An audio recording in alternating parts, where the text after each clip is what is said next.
Hey guys, it's Mick. Welcome back to more Legend of Zelda: A Link to the Past. In the last episode, we traveled around the Dark World, got some items, including the 3 medallions and this flute, which gives us fast travel in the Light World, not the Dark one.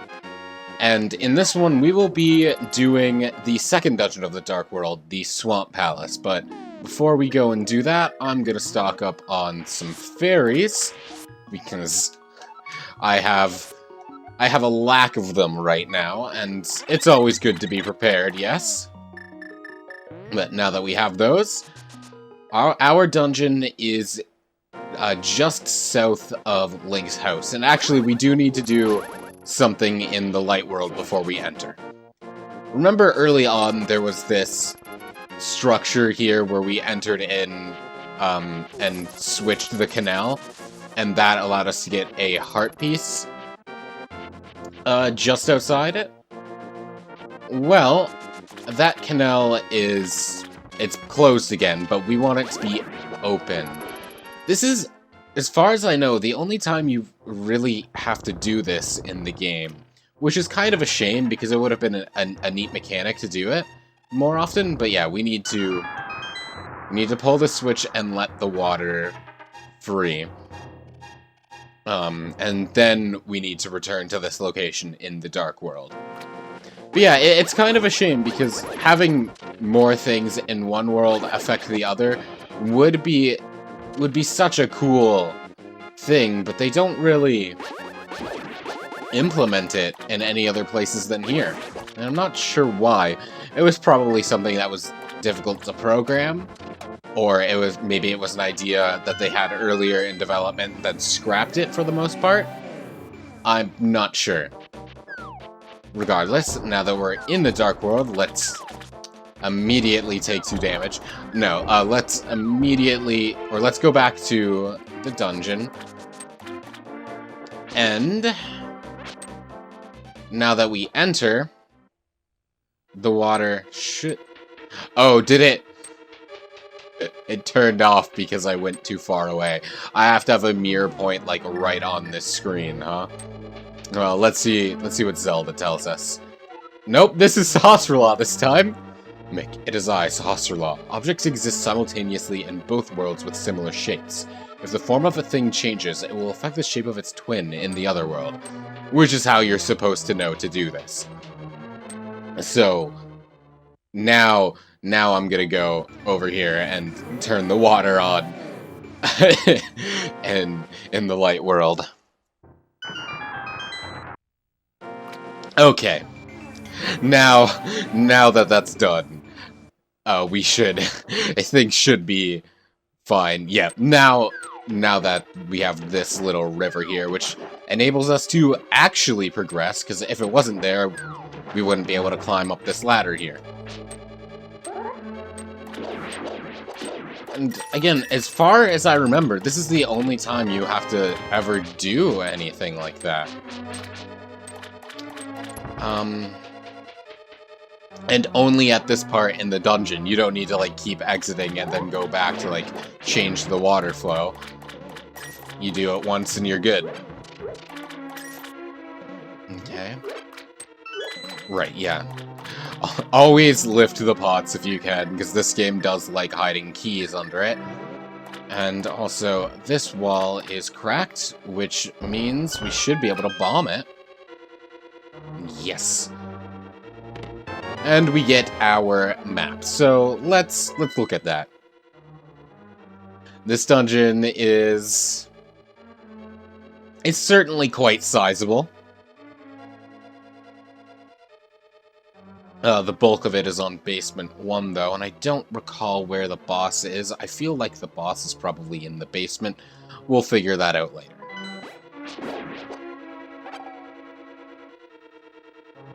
Regardless, we're done here, so let's move on and get out of this room with the fireballs.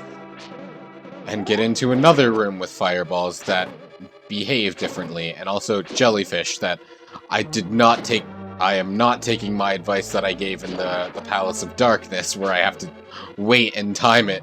This time, they're just ruining my life. Good thing I went and stocked up on those fairies, huh? Because I am not having a great day. Okay, nothing under that pot. Then all we can do is go up from here. I believe there's a key. There's a key under that pot. Wonderful. And it looked like I needed the hammer for the next room, so let's just go ahead and equip that preemptively. Yeah, okay. Right, the ones that are, like, red-tinted throw bones at you sometimes. The blue-tinted ones don't, or is there a blue tint there? It could just be solid white. Compared to the red-tinted ones, it looks like they have a blue tint to me, but...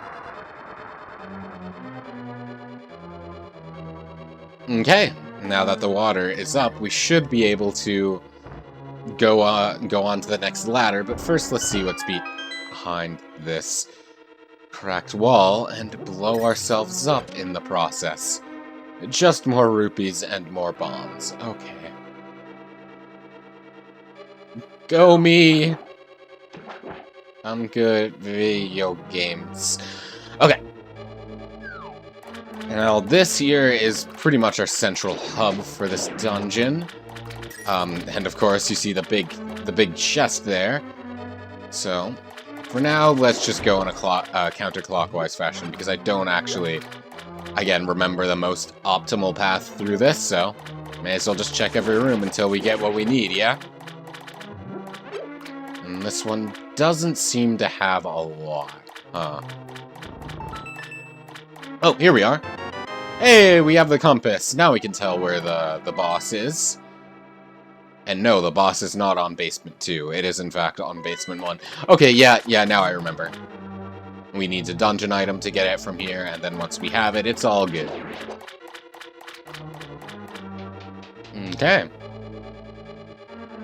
So, our main objective is clear, then. We're just looking for the big key so we can get our item and move on. Just gonna throw the skulls at enemies so I don't have to worry about hitting them and dying. Can't do anything about this. These blocks are all unpushable. So we just have to come back at that from the other side. And there we go. When I lucked out choosing this path first because yeah, you want to get that key first before you move on. Watch that key being for the door above us, so I would have had to get that first. Yep, okay. I was thinking that it might have been possible to, like, go and turn the switch first, so you have to, like, turn it off to get the key, but no, that is not the case.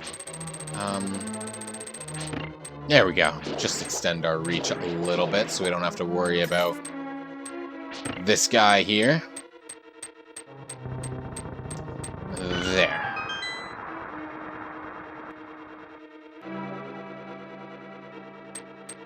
Now the water's up, so rather than... Oops. Let's turn this back. Rather than having to sorta... Excuse me, sir. Rather than having to push these blocks, we can just swim over them just fine. What's in this skull? It's off to the way. Might be something good. A heart. I'm happy with that. Healing is always very nice. Especially if I'm gonna do that and run right into the Skellymans. Okay, are these ones pushable? Yes, but I don't think... Oh, you know what? Yep, I'm just an idiot. Okay, well, let's reset the room. I guess we're gonna have to go back. I was hoping there would be a screen transition up there, but... Yeah, let's reset the room. I didn't think that those ones would be pushable from this side either. But I'm wrong. No, we want to push the bottom one first, and then push the central one up, and that'll allow us to path and go up to the first floor, I suppose. It's weird that we start on basement floor 1 and then ascend to floor 1. I would have thought that you, like, start on floor 1 and then go up to floor 2 and down to basement floor 1. Whatever. It's not like it matters.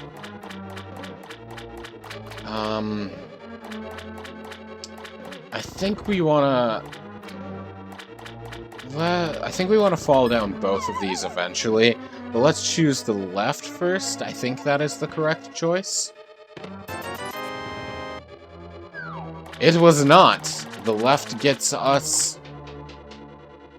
our rupees. Also, I just noticed that there were those orange switches over on the other side, so we are going to have to go back and return on this switch and just go around.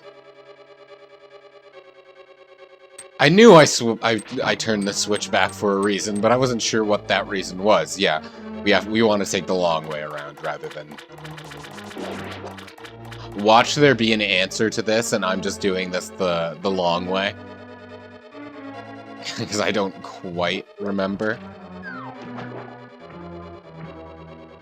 There we go!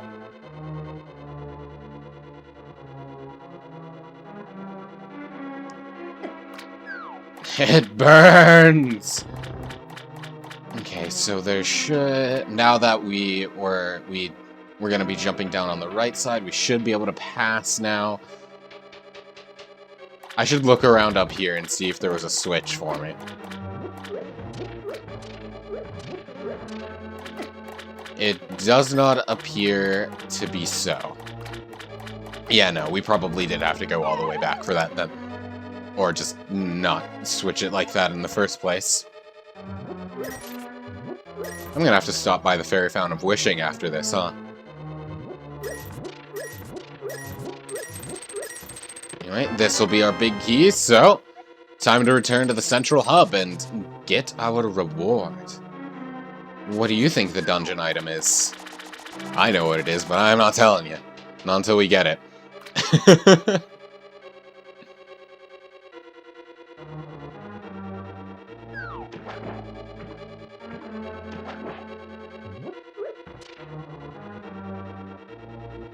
Get out of my way! Let me through the door, you coward!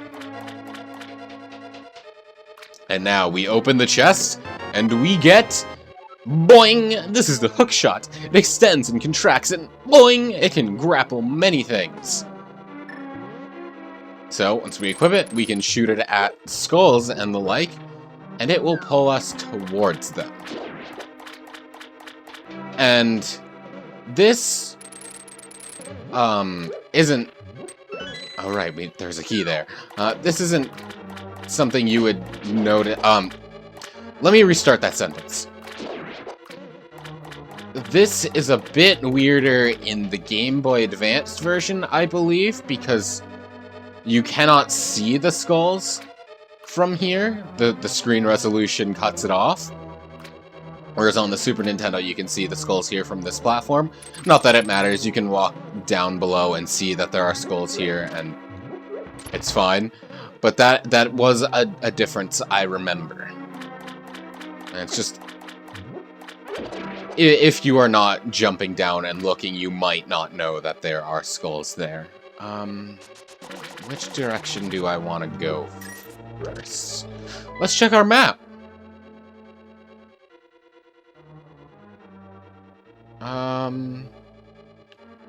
The cursor is in the way, so I can't really tell where the doors are. But wait. If the boss is on this floor, we're gonna want to go down to the basement floor first, I would assume. Not this basement floor! Because we can't do anything like this about this while the water is here. Okay, now I know. Now I know that we want to... Excuse me, Mr. Jellyfish. Thank you. No, we want to push this statue onto the switch, and that'll open this door for us.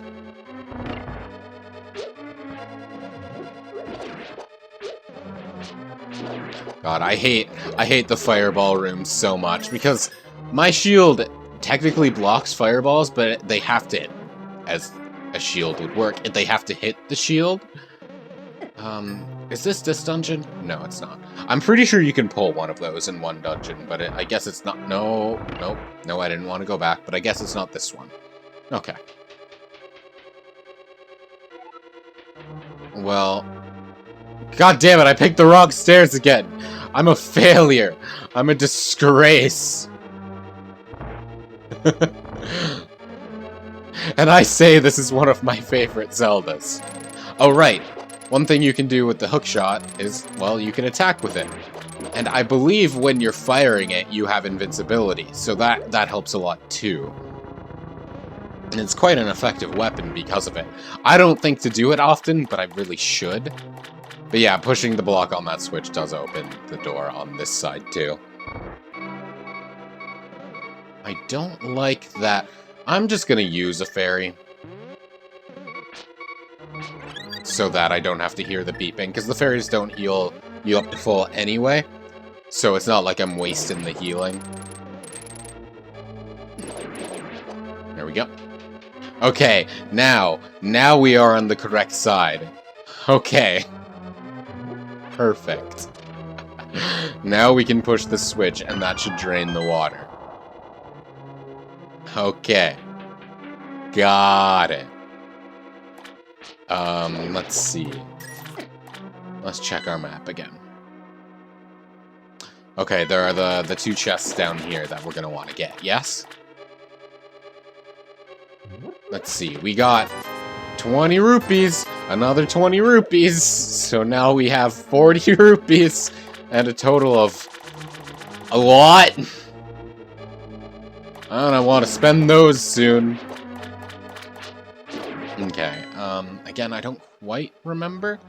We'll probably want to go down both doors eventually, so let's just start with this one.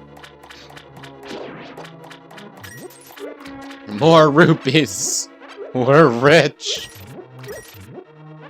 That'll give us 6 capacity upgrades. That's so many. That's like 30 arrows, or 15 of each. I believe one of these, yes, this one we can walk through. Okay, and this gives us our stairs.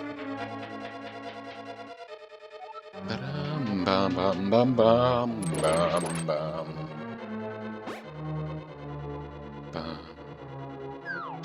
Hey, yo, don't mind me. Actually, do I have a key? No, I don't. I probably should have gone to the skull on the far east of the room first, because that would have probably given me the key. And in here, we got hearts, we got magic, we got arrows, we got bombs. Okay, nothing we explicitly need, but useful nonetheless. But now we gotta fight the current. Fight, Link! Fight! Okay, yeah, now we get our key. And from there, we can go through this door and challenge our buddy bro, the boss. And the hookshot gets a lot of use in this fight, because we can pull the little puffballs off and then just harass them with our sword. And we want to do this until all the puffballs are dead. And definitely keep your distance, because it doesn't have many attacks other than this, but if you're in range, then that attack can do some damage. So just try and keep your distance, and yeah, let it attack. We can get our attack in after it.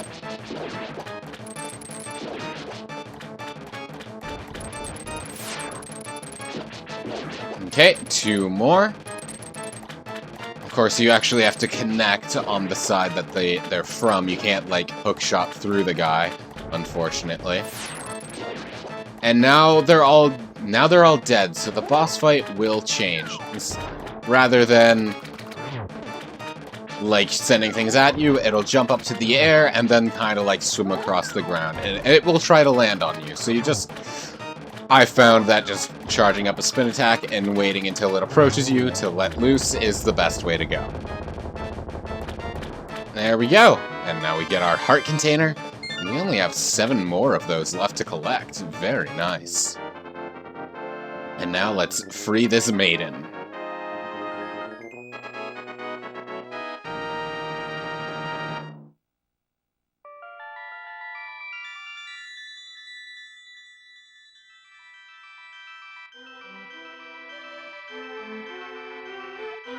Mick, because of you, I can escape from the clutches of the evil monsters.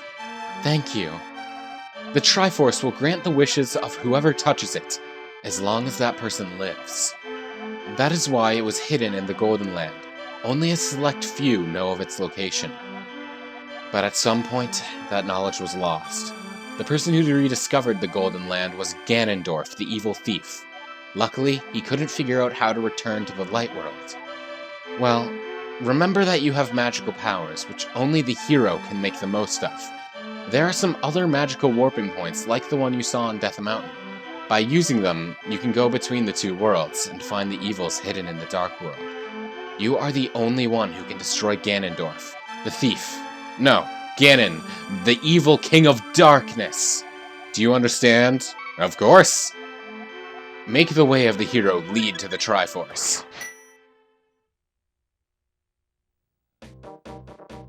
And that is Dungeon 2. Let's see, I'm trying to... I think there are actually a couple things we can take care of on Death Mountain. We could have before, I just didn't think to. So, let's actually go and do that now. Now that we have the magic cape, we can do something just a little bit... Oh my god. I hate these enemies! Get out of my way! Old man, can you heal me? I only lost 2 hearts, but I would like to be healed. Thank you, sir. Yeah, I believe it's just south of the warp point, on the dark version of Death Mountain, there's something we can get. And then, I want to say there are also now heart pieces we can get on Death Mountain, but I'm not completely sure on that. So we'll just have to see.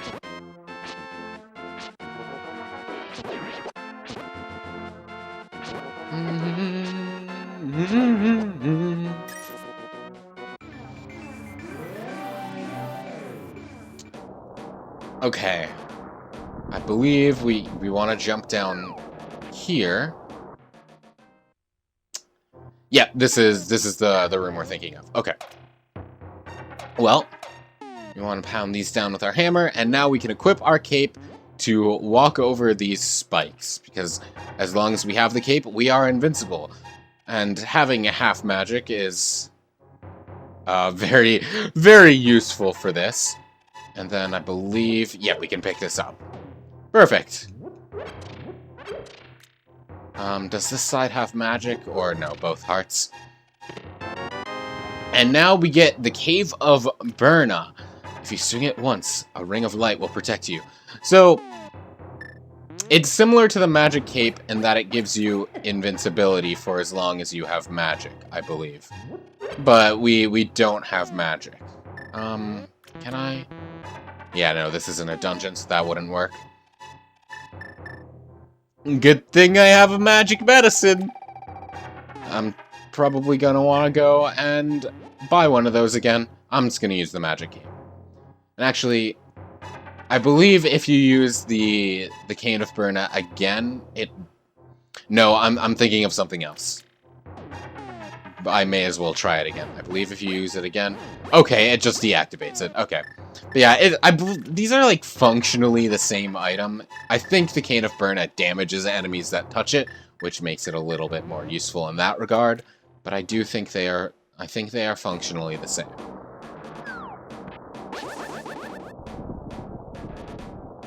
Yeah, I believe... Let me think. I believe if we go to where the Tower of Hera is in the Dark World, around that area are a heart piece or 2 that we can get. But I am not 100% on that.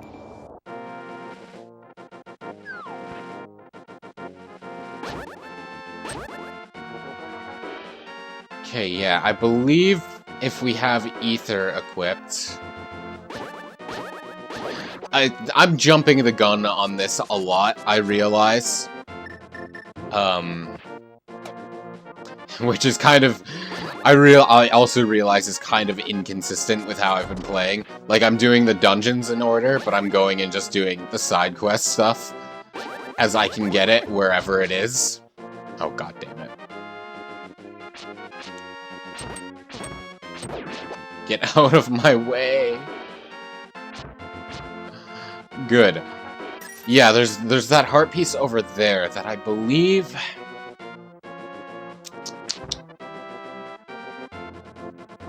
Ah! I have jumped the gun. Okay, so no, we need the Titan's Mitt for this, I believe.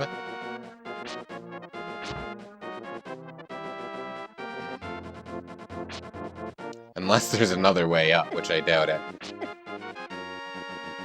Yeah, no, it doesn't look like it. Okay, yeah, I definitely jumped the gun on this. That's fine. Okay.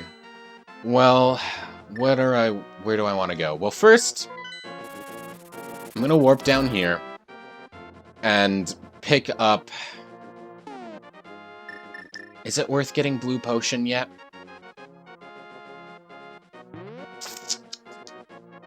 Screw it. Blue potion is a combination of red and green potion in that it recovers both your life and your magic.